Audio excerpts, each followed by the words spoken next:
પછી દાદાએ વાત કરી, બહુ સરસ કરી. બધા બેઠા હતા, બધા ચા નાસ્તો કરીને ધીમે ધીમે બધા આવતા હતા. દાદા કે 10 વાગે આપણે નીકળીએ.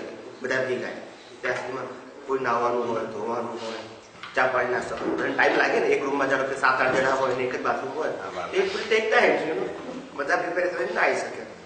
દાદા બેસે ત્યાં વાત કરતા હતા. એ કે છે કાળક્રમ પ્રમાણે પ્રત્યેક જીવોને પોતાના સમયમાં મુશ્કેલી આવે. પ્રાકૃતિક કેવી? પ્રાકૃતિક. તીર્થંકરોને આવે, સાધુને આવે, સંતોને આવે, સંન્યાસીઓને આવે, જ્ઞાની પુરુષોને આવે, સામાન્ય માણસ જેવી જ મુશ્કેલીઓ આવે. શું આવે? સામાન્ય માણસ. પણ એ લોકો પાસે જે જ્ઞાન દ્રષ્ટિ હોવાને કારણે આના અસ્તિત્વનો સ્વીકાર કરતા નથી. શું નથી કરતા? દ્રષ્ટિએ કરીને, વ્યવહારે કરીને સ્વીકાર કરે છે. વ્યવહાર એટલે હિસાબે કરીને. હકીકતમાં આનું અસ્તિત્વ છે જ નહીં. કારણ કે આ શરીર તો પંચભૂતોનું બનેલું છે. બાળી નાખો એટલે 5 ભૂતો છૂટા. ભાઈ તમે કહો મગનભાઈ ક્યાં ગયા? તો દેખાય જ નહીં, પણ છે જ કેમ? હતા જ નહીં, છે જ નહીં. અને જે મળ્યા એ ખાલી કર્મ ભોગવવાના સાધન રૂપે મળ્યા. એ સાધનને આધારે તમે સફરિંગ કરી શકો. સમજાય છે? એ સાધનના આધારે તમે સફરિંગ કરી શકો. સમજાય છે? એના માટે સાધન મળ્યું છે. સાધન એ આપણી ઓનરશિપ નથી, આપણું ક્રિએશન પણ નથી. શું નથી? એ કુદરતી જે પરમાણુ છે, પંચભૂતો, એનાથી આ બન્યું છે. સમજાય છે?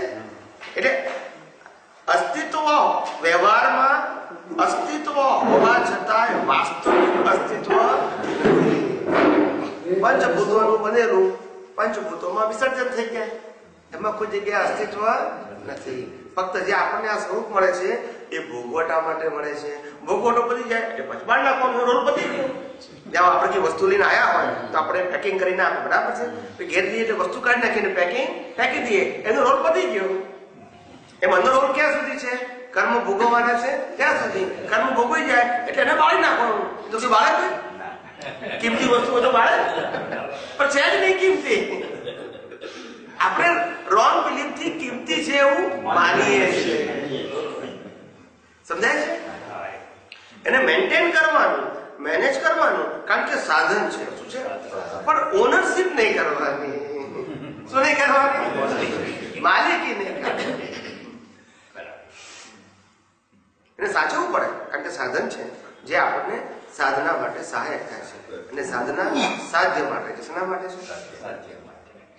સાધન, સાધના અને સાધ્ય. સમજાય છે? એવું 3 વસ્તુ: દ્રશ્ય, દ્રષ્ટિ અને દ્રષ્ટા. દેખાય છે તે દ્રશ્ય, દેખનારો તે દ્રષ્ટિ, અને પ્રકાશનારો છે તે દ્રષ્ટા. એ દેખનારો નથી. શું કરે છે? એટલે એને દ્રષ્ટા કીધું. પ્રતિષ્ઠિત આત્માને દ્રષ્ટિ કીધું. અને જે બહાર દેખાય છે તે દ્રશ્ય. એટલે ત્રણના રોલ અલગ છે. શું છે? ત્રણના રોલ અલગ છે. ના કીધેલું છે, સમજાવ્યું આજે હશે, બની શકે. આત્મા દ્રષ્ટિ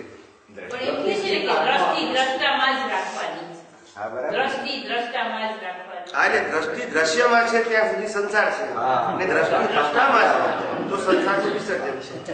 એ જ રીતે આપણે છે જ્ઞાન, જ્ઞાતા અને જ્ઞેય. તો વચ્ચે જ્ઞાયક ક્યાં આવ્યું? પછી પાછું વચ્ચે જ્ઞાન, જ્ઞાતા અને જ્ઞેય છે. તો જ્ઞાયક શબ્દ પાછો વચ્ચે કેમ કે આવે છે? ક્યાં ફિટ થાય છે? એક જ્ઞાતા છે, જ્ઞાયક છે.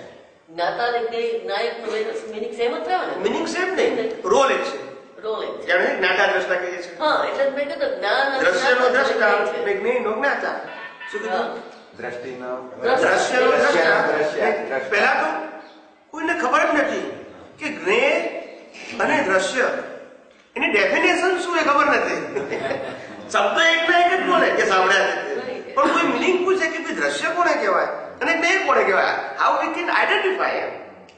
બંને વચ્ચે સેપરેશન શું છે એ સેપરેશન ખબર ના પડે. પછી પહેલી વખત અમે કીધું કે આ દ્રશ્ય એટલે કે આકારના ફોર્મમાં છે એને દ્રશ્ય કહેવાય, એનો હું દ્રષ્ટા છું. અને આકારના આધારે ઉત્પન્ન થયેલું જ્ઞાન કે ભાઈ આ આકાર એ શું છે, તો કે મકાન છે, વ્યક્તિ છે એટલે કે ચંદુલાલ છે, આ વસ્તુ આમ છે, આ વસ્તુ આ છે, એટલે વસ્તુનું આઈડેન્ટિફિકેશન એને જ્ઞેય કહેવાય. એ જ્ઞેયનો હું જ્ઞાતા છું અને દ્રશ્યનો દ્રશ્ય એટલે આકાર શું કહેવાય, અને જ્ઞેય એટલે આકારમાંથી ઉત્પન્ન થયેલું જ્ઞાન, આઈડેન્ટિફિકેશન. તમને આકાર તો દેખાયો પણ હવે શું છે એ ખબર કેવી રીતે પડે? એ જ્ઞાન. ધારો કે આપણે મૂર્તિ છે, બરાબર છે, કોઈ મૂર્તિ હાવ આફ્રિકન વ્યક્તિ આવે ને કે આ શું છે, તો કે એમ કે આઈડોલ છે. એવું ના કે કૃષ્ણ છે કે રામ છે, બીકોઝ એની પાસે આઈડેન્ટિફિકેશન નથી. આકાર તો જુએ છે પણ આકારને શું કહેવાય એને ખબર નથી. પછી આપણે કહીશું કે ભાઈ આ રામની મૂર્તિ છે, આકાર પણ છે, એ દ્રશ્ય છે. અને મૂર્તિ કોની, તો કે રામની. કારણ કે આપણી પાસે આકારનું જ્ઞાન પણ છે. એટલે જ્ઞેય અને જ્ઞાન, દ્રશ્ય અને દ્રષ્ટા આ રીતે જુદું પડે છે. દ્રશ્યને દર્શન કહેવાય, દ્રશ્યને દર્શન કહેવાય. ના. દ્રશ્યને દર્શન દર્શન દર્શન એટલે સિદ્ધાંતિક જ્ઞાન. એ તો સિદ્ધાંત. હવે અમે લોકો હમણાં કારણ કર્યું ને તેમાં કેરીનો એક્ઝામ્પલ આવેલો, તો થોડું પાણી આપજો. કારણ કર્યું તેમાં કેરીનો એક એક્ઝામ્પલ આવેલો. તેમ કે છે કે જ્ઞાન વડે કેરી એક આપણે જોઈ એટલે જ્ઞાન વડે કેરીને જોઈને જ્ઞેયાકાર થઈ જાય છે અને પોતાને કેરીનું પેલું જ્ઞેય બને, કેરી પોતે જ્ઞેય બને છે. હા, પણ પોતાને આ કેરી છે એવું જ્ઞાન હોય તો જ તમારું જ્ઞાન જે છે એ જ્ઞેયાકાર બને. પણ આ કેરી છે એવું મને ખબર ના હોય તો જોવાથી જ્ઞાન જ્ઞેયાકાર બને નહીં. બરાબર. તો હવે આ બધા જ્ઞાન હોવું પણ જરૂરી છે.